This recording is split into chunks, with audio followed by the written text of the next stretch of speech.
Let me say something that most financial content creators just aren't going to tell you. The reason most people never build real wealth has nothing to do with intelligence, income, or even opportunity.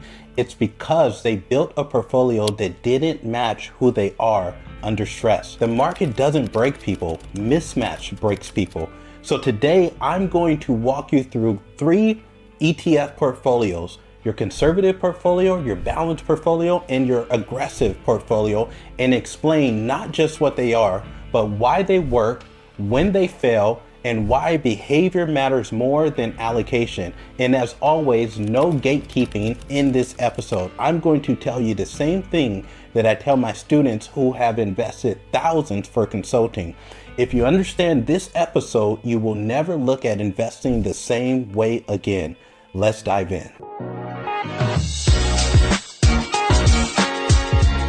Hey, if you're new here, my name is Jamil Frazier. I'm a former welfare kid who built a 9-figure business, became a multi-millionaire, a real estate investor, an accredited investor, and an angel investor by 38 years old. And now I teach family and entrepreneurs how to build wealth, create income, invest with confidence, and shift their financial future. If that's something that you want, you are in the right place. So I'm going to keep it real. Here's the core truth most people miss. And honestly, the first principle you got to understand: your portfolio is not designed to maximize return. There, I said it. It's designed to maximize your ability to actually stay invested. Now, according to Dalbar studies, the average investor earns 3 to 4% annually, even though the market historically returns 10%. That gap isn't bad ETFs. That gap is panic, overconfidence, and poor portfolio fit. So before I show you the portfolios, you got to understand this: a lower return portfolio you stick with will always outperform a higher return portfolio that you abandon. Okay, here's portfolio number 1, the conservative ETF portfolio. I like to call this your capital preservation plus income portfolio. Who is this for? Let's talk about it. This is for people who are retired or might be near retirement, need some cash flow, can't emotionally or financially tolerate large downturns, and people who value certainty over upside. Now, the important context is that during the 2008 financial crisis, which I know a handful of you guys may not have even been born as watching this, but the S&P 500 fell 57%. And I remember it because I had just got a job at Johnson & Johnson in pharmaceutical sales, and I was studying for my tests. My boss was actually convinced that I cheated on my previous tests, which I did, and had me take a new test at her house in Rancho Palos Verdes, in a very affluent neighborhood outside of Los Angeles. And I remember her getting a phone call, and she literally ran out of the room and didn't come back for like an hour or so. And when she came back, she had tears just flowing down her face. And she said to me, "We just lost half of our money." Now, I was only 28 years old. I had no money. I didn't have any investments, and I didn't actually know what she was going through. It didn't make sense to me. But the fact is, like my boss, many investors actually sold at the bottom and they never recovered. So this portfolio exists to prevent that mistake. So what is the conservative portfolio structure? It typically looks like this: 60% is invested into dividend ETFs. 40% is invested into your core market ETFs. So what are some examples of dividend ETFs?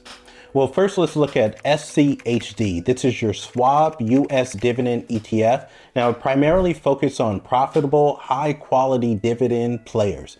Historically, it has lower volatility than the S&P 500, and it has a dividend yield historically around 3 to 4%. Now, some examples on your core side is going to be VOO. This is your S&P 500 that gives you exposure to the total 500 largest United States company.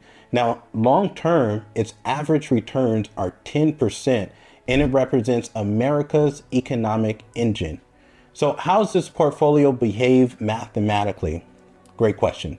It generates income even when the markets are flat.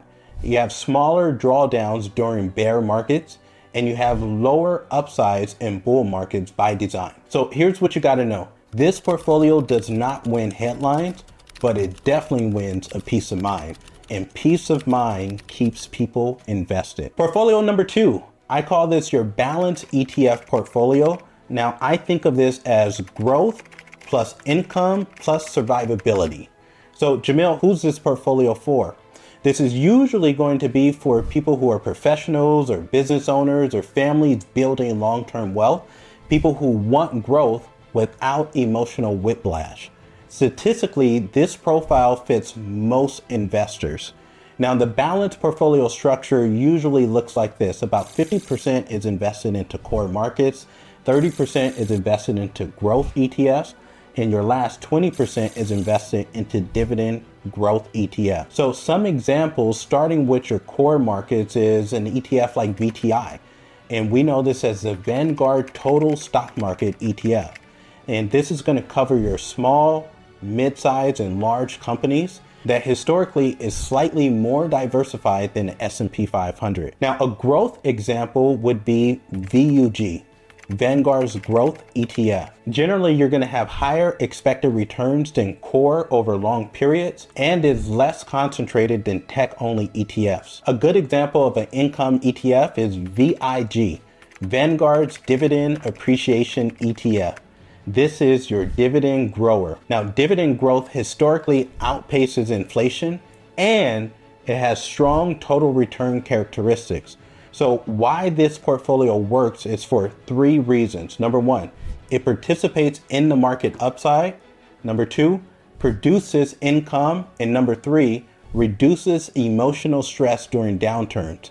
Historically, what we see with balanced portfolios are they reduce drawdowns by about 10 to 20% compared to aggressive portfolios, while still capturing most upside. This is why institutions love balance. Okay, portfolio number 3, the aggressive ETF portfolio. I think of this as maximum long-term growth. Who this portfolio is for typically is for those who are high earners, have long timelines, maybe 50 to 30 years plus to invest. People who understand volatility is the price of admission, and investors who will not panic sell. Can I be honest with you though?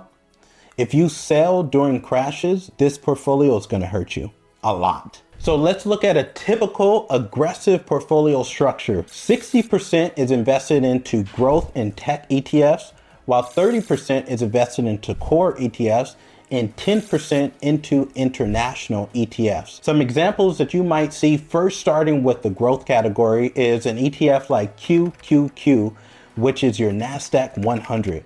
This historically outperforms the S&P 500 over long periods, and volatility is significantly higher. A core example would be an ETF like VOO, your Vanguard's S&P 500, where this is your stability anchor. An international example would be VWO, which is your emerging markets ETF. It gives you higher long-term growth potential and larger drawdown during stress.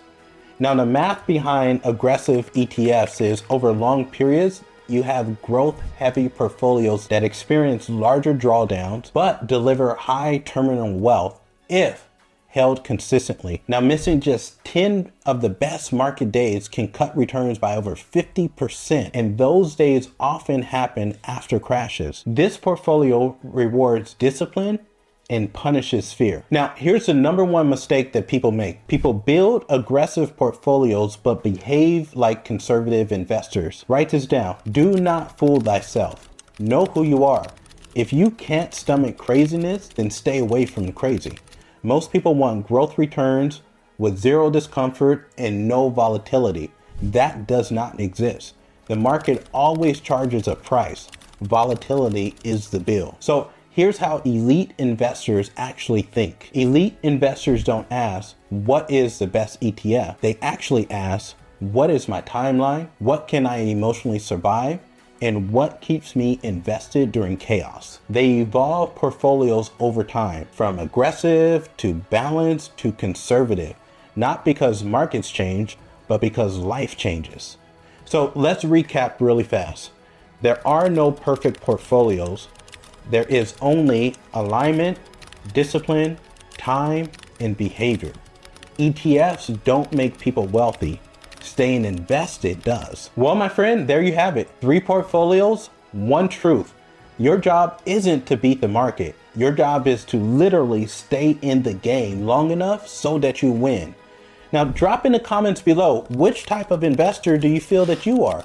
Do you feel that you're a conservative investor, balanced, or maybe you're more of an aggressive investor? Go in the comment below and let me know. Also, if you want help building a portfolio aligned to your income, your goals, or your psychology, go sign up for my next 1 Day to Wealth free investing class. The link is right here in the description. And I want to give a quick shout out to Anna and Carrie Davenport for joining my inner circle this past week. And if this episode has brought you value at all, please consider subscribing to the channel, give this video a thumbs up, and don't forget to drop your comment below. Until the next time, say it with me: no lazy money.